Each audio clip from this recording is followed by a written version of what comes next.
오늘은 택하심이라는 주제로 오늘 신명기 7장 말씀 함께 나누겠습니다.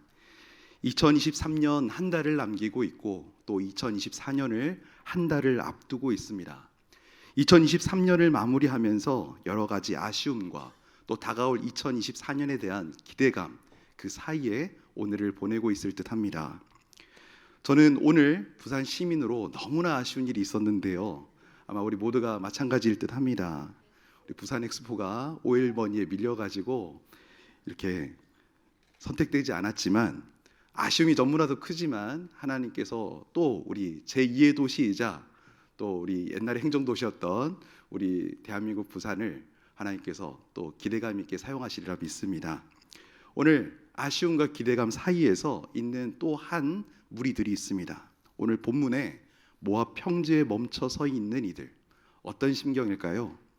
광야 생활에서의 아쉬움을 뒤로하고 이제 새로운 땅에 들어가기에 앞서 그토록 고대하던 꿈이 이루어질 기대감을 가득 품고 있는 상황입니다.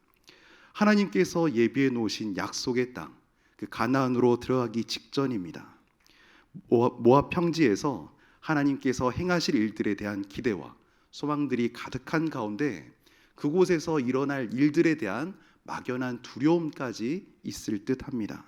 오늘 그 상황 속에서 모세가 광야 2세대를 향해 메시지를 전하고 있습니다. 하나님의 택함 받은 백성들을 향하여 기대감을 전하는 동시에 막연한 두려움 안에서 또 여러 가지 걱정거리가 있는 이 세대 앞에서 동시에 유의하고 조심해야 할 메시지를 당부하고 있습니다. 오늘 택하심이라는 주제로 오늘 이스라엘 공동체를 택하시고 그들에게 당부하시는 메시지를 우리가 함께 들으면서 오늘 이 자리에 나를 택하신, 우리 공동체를 택하신 하나님의 메시지들을 오늘 함께 듣는 시간 되면 좋겠습니다. 아쉬움과 기대감 사이에서, 연말과 연시의 그 중간에서 영적으로 의미 있는 예배 시간 되시기를 간절히 축원합니다. 오늘 읽으셨던 말씀 중에 6절 말씀 먼저 함께 읽으시겠습니다. 너는 여호와 내 하나님의 성민이라. 내 하나님 여호와께서 지상 만민 중에서 너를 자기 기업의 백성으로 택하셨나니 여호와께서 너희를 기뻐하시고 너희를 택하심은 너희가 다른 민족보다 수요가 많기 때문이 아니니라. 너희는 오히려 모든 민족 중에 가장 적으니라. 아멘. 오늘 이 택하심에 관한 세 가지 교훈을 함께 우리 신명기 7장에서 살펴보고자 합니다. 먼저 첫 번째 택하심에 대한 메시지입니다. 오직 은혜임을 기억하시기 바랍니다.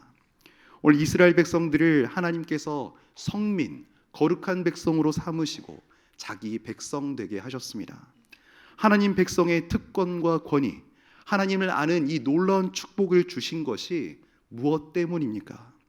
조금이라도 이스라엘 백성들 자체에서 그리고 택함받은 우리를 살펴볼 때에 우리들에게서 시작된 것이 아님을 오늘 본문은 분명히 밝히고 있습니다. 우리의 힘과 노력, 우리의 의지와 행위대로 이룬 것이 단 하나도 없음을 오늘 말씀하고 있습니다. 우리가 너무나 많이 암송하고 있는 구절이 있지요. 요한복음 1장 12절 말씀입니다. 한번 암송해 보실까요? 영접하는 자, 곧 그 이름을 믿는 자들에게는 하나님의 자녀가 되는 권세를 주셨으니, 사실 성경의 장과 절은 나중에 나뉘어진 거지요. 본문의 말씀이 어디로 이어지는지 주목해서 보셔야 됩니다. 요한복음 1장 13절 말씀을 우리 다 같이 영상에서 함께 읽어보시겠습니다. 13절입니다. 이는 요한복음 1장 12절 13절 말씀 제가 읽어드리겠습니다. 이는 혈통으로나 육정으로나 사람의 뜻으로 나지 아니하고 오직 하나님께로부터 난 자들이니라. 아멘. 우리는 혈통으로나 육정으로나 단 사람의 뜻으로 나지 아니하고 누구의 뜻으로요? 오직이 붙어 있습니다. 오직 하나님의 뜻으로 우리가 난 자들임을 성경은 기록합니다.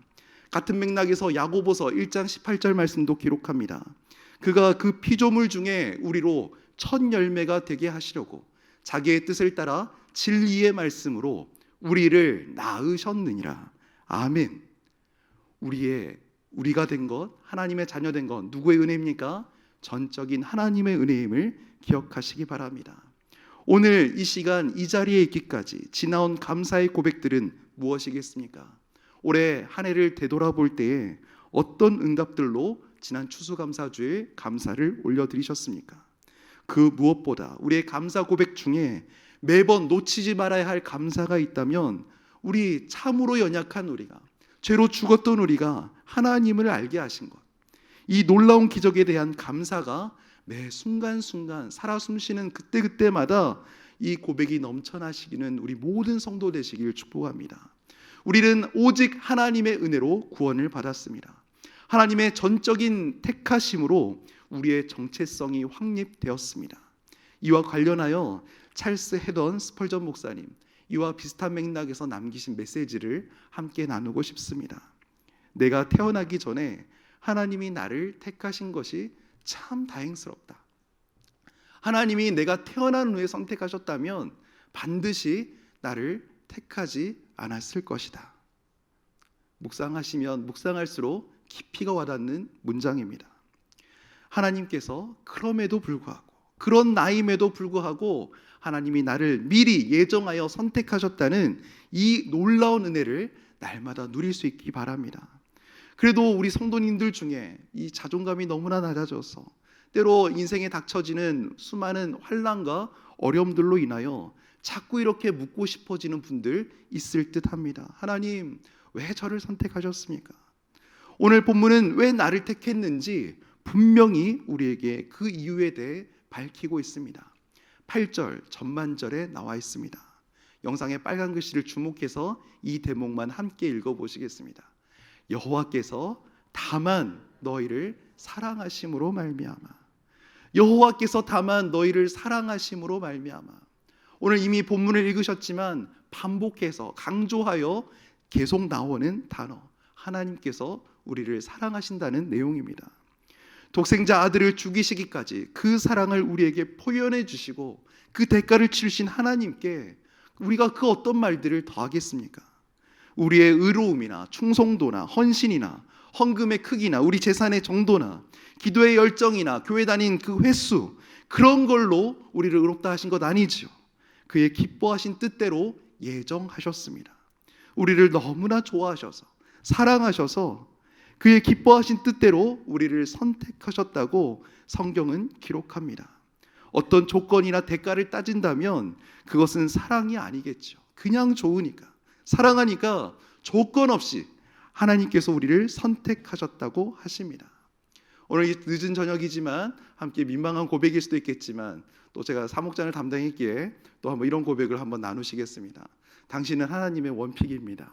네, 한번 좌우로 하나님께서 여러분을 선택하셨습니다. 하나님이 당신의 원픽입니다. 한번 축복하시겠습니다. 네. 웃으며 전하시는 그 인사 그 이상으로 날마다 이 미소와 이 기쁨이 우리 삶에 넘쳐날 수 있기 바랍니다. 하나님께서 우리를 선택해 주셨다. 얼마나 큰 힘이자 위로인 줄 모릅니다. 마지막 시대를 살아가다 보면 우리도 모르게 우리가 선택받았다, 하나님의 예정하신 그 택하심 입었다는 사실을 잊어버린 채 세속적 가치관에 유혹받아 물들기가 너무나 쉽습니다. 하나님의 관점을 따르지 않을 때, 하나님의 원픽으로 택함 받았다는 이 사실을 놓쳐버릴 때 우리는 세상의 방법을 따릅니다. 세속화의 큰 과정 중에 하나는 무엇이지요? 내가 가진 조건과 소유, 내가 있는 사회적 위치와 그 권세들로 우리를 하나님의 시선이 아니라 세상의 기준대로 우리 자신을 점수 매기고 등수화하려는 경향입니다. 사람을 하나님의 시선으로 보지 않고 세상이 세워놓은 가치표대로 사람을 평가하고 재단합니다. 이것에는 나 자신을 바라보는 태도에도 예외가 아닙니다. 믿음의 시선을 놓쳐버리면, 하나님의 시선을 놓아버리면 나 자신을 그렇게 바라보며 이 땅을 살아가면서 기뻐하고 감사해야 하는 것이 아니라 낭망하고 넘어지고 맙니다. 오직 은혜를 붙드시는 성도 되시길 축복합니다. 이 오직 은혜 담겨있는 이 크고 놀라운 비밀을 이 땅을 살아가면서 세속화에 물들지 않고 우리가 놓치지 않기 바랍니다. 하나님이 바라보시는 시선은 나 자신뿐 아니라 우리 믿음의 공동체를 향해서도 또 전달되어져야 하겠지요. 믿음의 공동체 한 사람 한 사람을 바라보실 때 어떻게 바라보고 계십니까? 오직 은혜로 나를 구원하셨을 뿐 아니라 믿음의 공동체, 우리 믿음의 형제 자매들을 그렇게 구원하시고 택하여 주셨다는 사실을 또한 기억하시기 바랍니다. 지금 양육을 수료하고 또 양육을 끝난 그런 과정 속에 많은 양육팀들이 찬양으로 하나님께 영광 돌리고 있죠. 큰 교회일수록 세대가 나뉘어져서 교회 전체가 한 가족이라는 의식을 갖기가 참으로 어려울 수 있는데, 양육 과정을 통해서 청년과 장년이, 목장과 목장이, 마을과 마을을 뛰어넘어, 셀과 셀을 뛰어넘어 교제하고 풍성한 은혜들을 나누는 일들이 있었습니다. 어떻게 그럴 수 있습니까? 서먹서먹하고 니는 니고 나는 남인데 이렇게 따지고 구분짓고 이렇게 선을 그어버리면 아무 일도 일어나지 않지만, 우리가 어떻게 믿음 안에 아름다운 풍성한 교제들을 나눌 수 있는 것, 무엇 때문이겠습니까? 우리가 택하심을 입은 예수 공동체이기 때문에 그렇습니다. 하나님의 존귀한 형상대로 지음받아 만세전에 택하심을 입은 한 공동체로 부르셨다는 사실, 믿음의 가족들과 한 해 동안 여러분들은 어떤 우정과 추억들을 쌓아오셨습니까? 믿음의 공동체 안에서 각 구성원들이 서로를 바라보는 시선과 눈높이가 세상 기준이 아니라 하나님의 관점을 따르며 그 아름답고 풍성한 우정과 또 아름다운 이야기들이 올 한 해 연말을 맞아 더욱 차고 넘치기를 간절히 소망합니다. 두 번째입니다. 택하심을 입은 성도들, 우리가 기억해야 할 것은, 오늘 본문을 통해 기억할 메시지는 우리의 정체성을 망각하지 말아야 한다는 사실입니다. 오늘 본문 말씀을 듣고 있는 1차 청중이 누구입니까? 출애굽 2세대입니다. 멀지 않은 시점에 가나안 땅에 입성할 사람들이죠. 하나님께서는 모세를 통해 이 땅이 정확하게 어떤 곳인지를 설명해 주고 계십니다. 이 땅을 살아가는 이들은 패역하여 죄악이 관영한 땅이라고 말씀하십니다. 하나님의 백성들이 전염성이 너무나도 높은, 죄가 관영한, 악함이 극에 달한 곳에 들어가는 것임을 너희가 기억해야 된다. 그리고 이 위험성을 잊지 말라고, 전염될 위험성을 잊지 말라고 당부하시고 또 경고하시고 경계하라고 그런 메시지를 전하고 있습니다. 왜입니까? 너희는 택하심을 입은 성민이기 때문에, 거룩한 하나님의 백성이기 때문에 그들의 문화와 관습, 우상 숭배와 같은 것들에 절대로 동화되어서는 안 된다는 말씀을 전해주는 것입니다.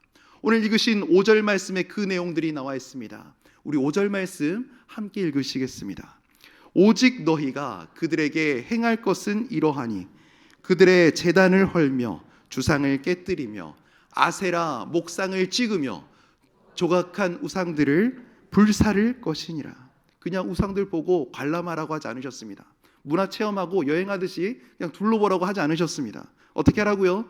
내버려 두면 안 된다. 철저한 영적 싸움, 영적 전쟁에서 너희는 끝까지 승리해야 된다는 메시지를 전해주고 있습니다.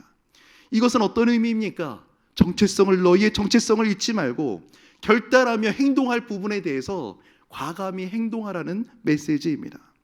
예수님은 같은 맥락에서 우리에게, 신약시대 성도들에게 확고한 정체성을 바탕으로 이 시대에 어떻게 대처해야 하는지 우리에게 알려주셨습니다. 마태복음 5장 13절에서 14절까지 너희는 세상의 소금이니 너희는 세상의 빛이라라고 우리의 정체성에 대해 말씀해 주셨죠. 너희가 아니면, 예수 그리스도의 사람들인 너희가 아니면 이 세상은 부패하고 암흑이 된다는 뜻을 담고 있는 것 아니겠습니까? 근데 문제가 무엇입니까? 그리스도인들을 하나님께서 사회, 정치, 군사, 외교, 문화 곳곳에 많이 보내셨죠. 그렇게 보내심을 받았음에도 불구하고 이처럼 온 세상이 어두운 것은 우리가 더욱 빛을 발해야 하는데, 우리가 더욱 맛을 내야 하는데 그렇지 못하고 소멸되어 가고 희미해졌기 때문 아니겠습니까? 요즘 더한 현상들이 드러나고 있죠. 가나안 교인이라는 컨셉 외에 새로운 교회 안에 새로운 트렌드가 생겨나고 있다고 합니다. 아니, 이미 통계적으로 드러났고 이 수치가 줄어들지 않고 계속 증가, 가속화되고 있다고 합니다. 연말이면 내년을 전망하는 책들이 막 쏟아져 나오죠. 특별히 사회에서는 이 트렌드 코리아 시리즈가 유행이 된 지 오래되었습니다. 이제 한국교회 트렌드라는 책도 우리 교계에 많이 알려지게 됐는데, 한국교회 트렌드 2023년에 저자인 목회데이터 연구소의 지용근 대표는 지금의 이 시대가 어떠한지, 그리스도인들의 정체성이 어떠한지 잘 나타나는 한 가지 키워드를 제시했었습니다. 아마 들어본 적 있으실 것입니다. 가나안 성도 못지않게 요즘 대한민국 교회의 트렌드라고 합니다. 무엇입니까? 플로팅 크리스천이란 말이 있습니다. 영어로 굳이 해석해 드린다면 붕 떠 있는 크리스천이라는 의미입니다. 어떤 의미이냐?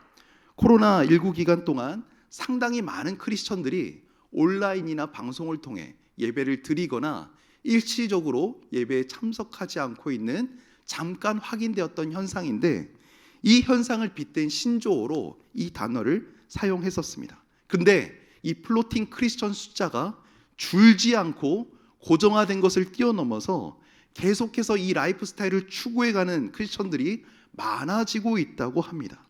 가장 많은 이들, 우리 교회에서 가장 적은 세대인 3040 세대인데, 한국 교계 안에 이 3040 세대가 플로팅 크리스천으로 전향되는 사례가 너무나도 많다고 합니다.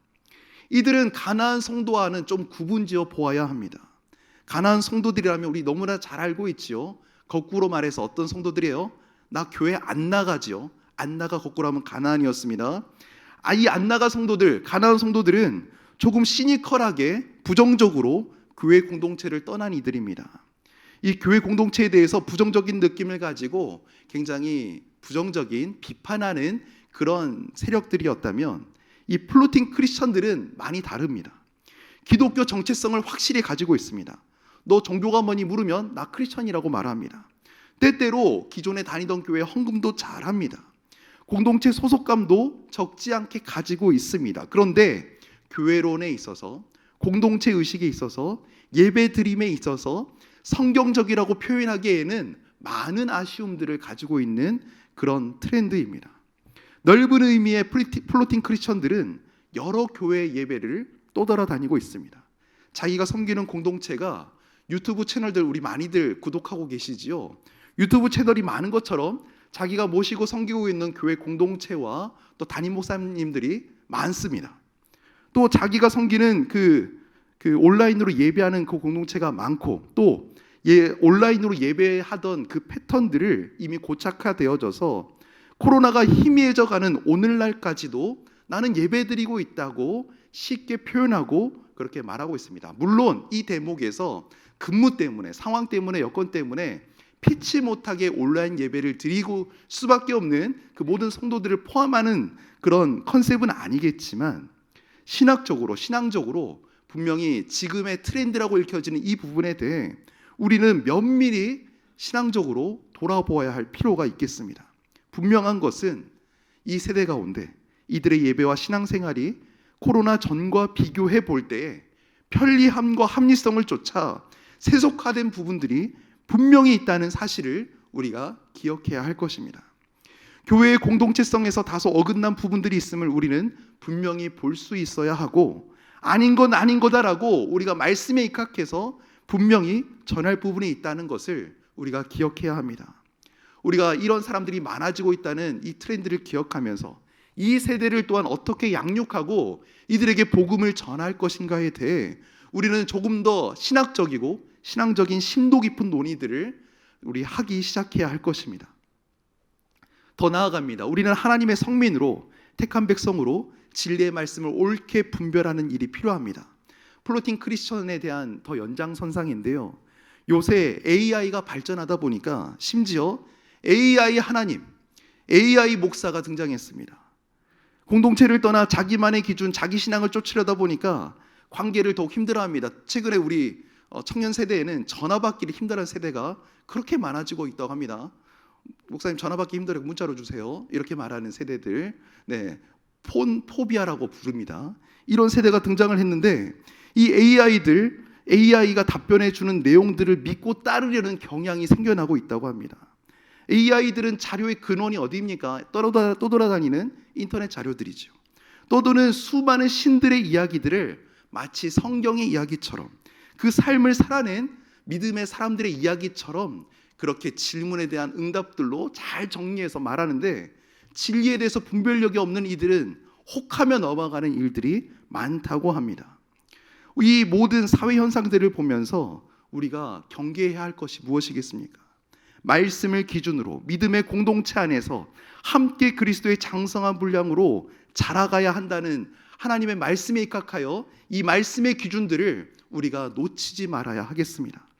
서로가 서로에게 믿음의 본을 보이며 서로 이끌어주고 함께 동역하며 달려가는, 서로 사랑하며 모이기에 힘쓰는 교회의 본질을 우리가 잊지 않고 우리가 믿음의 정체성을 잘 지켜가야 하겠습니다.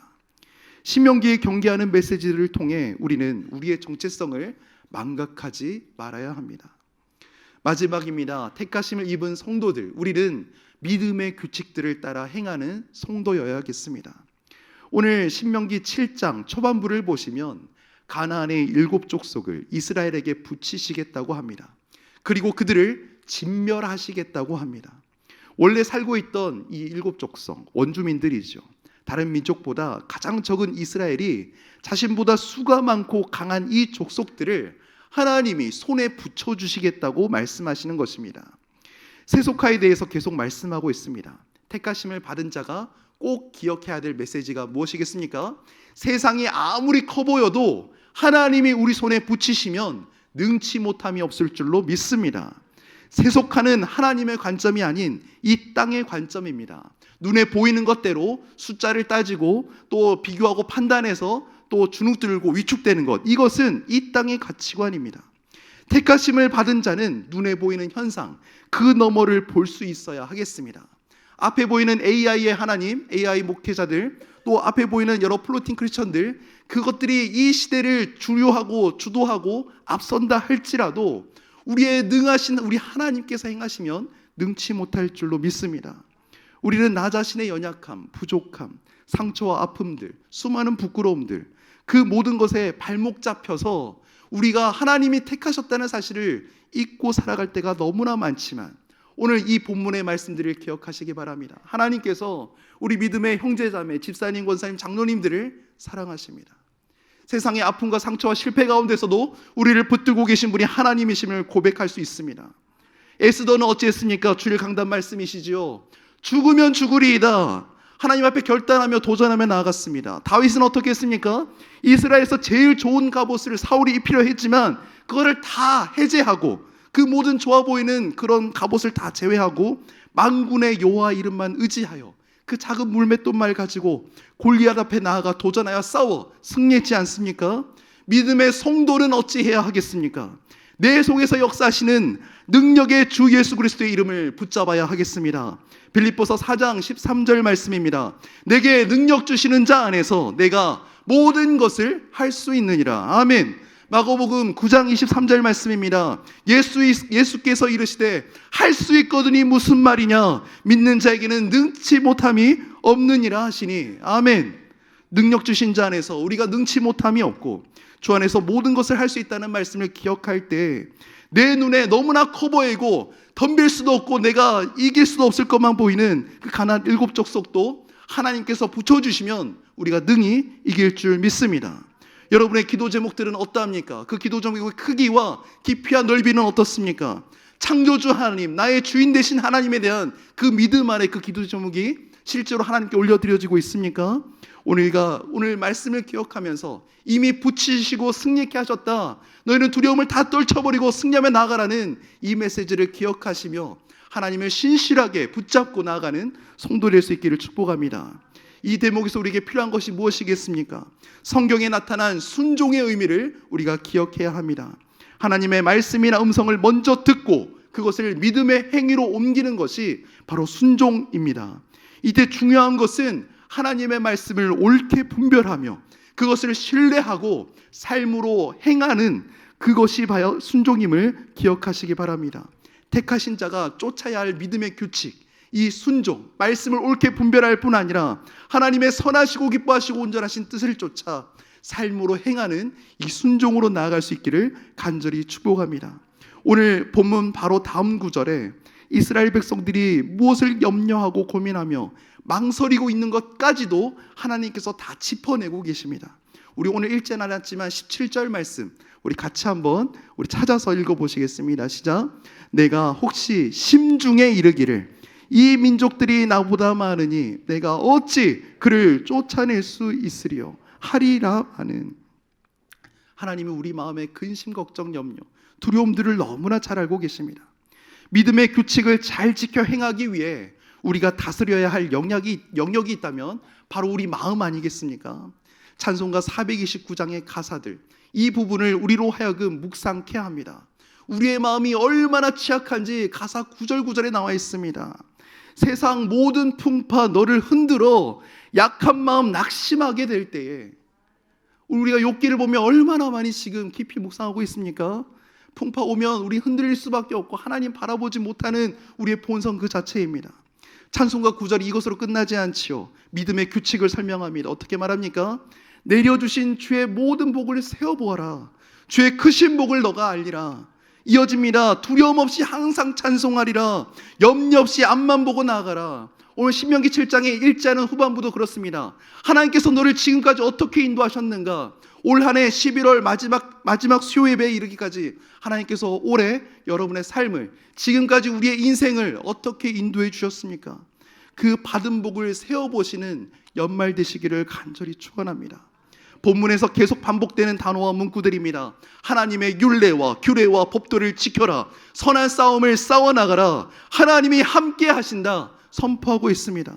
내 앞에 대적이, 인생에 찾아오는 여러 가지 문제들이 아무리 산적한 문제가 아무리 강해 보이고 무서워 보이며 우리를 두려움에 압도할 것 같지만 우리가 그것들을 두려워 말라고 말씀하십니다. 가나안 땅에 송구하는 믿음의 규칙은 힘이나 기술 그런 것들이 아니라 택하심을 입은 사람들이 지켜야 할 믿음의 규칙임을 잊지 마시기 바랍니다. 오늘 말씀을 마칩니다.